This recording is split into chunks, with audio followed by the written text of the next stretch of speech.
ഇതിലാണ്ട നമ്മളെ എംബർ സ്കോർപ്പിയോ ഉള്ളത്. അതായത് അതിന്റെ ഫീമെയിലും മെയിലും നമ്മൾ ഒരുമിച്ച് ഇട്ടിരുന്നു. അപ്പൊ ഒരു മാറ്റിംഗ് ഒക്കെ കഴിഞ്ഞിട്ട് നമ്മൾ സെപ്പറേറ്റ് ആക്കിയിരുന്നുണ്ട്. ഇതിൽ നമ്മളെ ഫീമെയിൽ ഉണ്ട്. ഇത് ഫീമെയിൽ പ്രഗ്നന്റ് ആണ്. അതുകൊണ്ട് നമ്മൾ കുറച്ച കാലത്ത് വീഡിയോ ഒന്നും ഇട്ടിട്ടില്ലായിരുന്നു. ഓളിപ്പോ ഒരു ഇത്തിരി ടെററാണ്. അതാണ് ഇപ്പൊ നമ്മളധികം വീഡിയോ ഒന്നും എടുക്കാത്തത്. ഞാൻ കാണിച്ചതാണ്.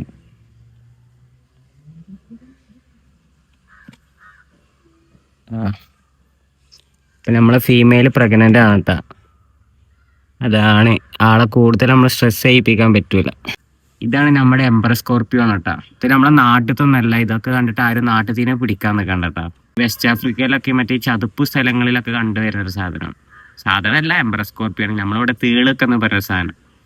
കുറെ ആൾക്കാരൊക്കെ ഇതിനൊക്കെ പെറ്റാക്കിയിട്ട് വളർത്തുന്നത്. ഇതൊക്കെ എന്താ വെച്ചാൽ നമ്മളൊരു കൗതുകത്തിന് വേണ്ടിയിട്ട് നമ്മൾ വളർത്തുന്നല്ല. അതിപ്പോ പെറ്റായിച്ചിട്ട് നമ്മളോട് ഭയങ്കര ടേമിടൊന്നും ആവുന്നില്ല. ഇവര് കടിക്കാനൊക്കെ കടിക്കും.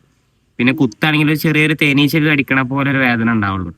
എന്താ ആളെ വയറുണ്ട് വീർത്തിക്കണ. ഇപ്പൊ നമ്മള് മെയിലും ഫീമെയിലും സെപ്പറേറ്റ് ആക്കിയതാണ്. ഇവർക്ക് വേറെ പ്രത്യേകത കേട്ടോ. നമ്മൾ ഈ UV ടോർച്ച് ഉണ്ടല്ലോ, അത് അടിച്ചാൽ വേറെ കളറ് മാറും. അത് ജസ്റ്റ് കാണിച്ചു തരാം. എന്താ ഇത് കണ്ട? ഇത് ഇരുട്ടത്താവുമ്പോ നമുക്ക് കറക്റ്റ് മനസ്സിലാവട്ടെ. ഇതിപ്പോ എന്താ വെച്ചാൽ വെളിച്ചായതുകൊണ്ട് നമുക്ക് മനസ്സിലാവില്ല.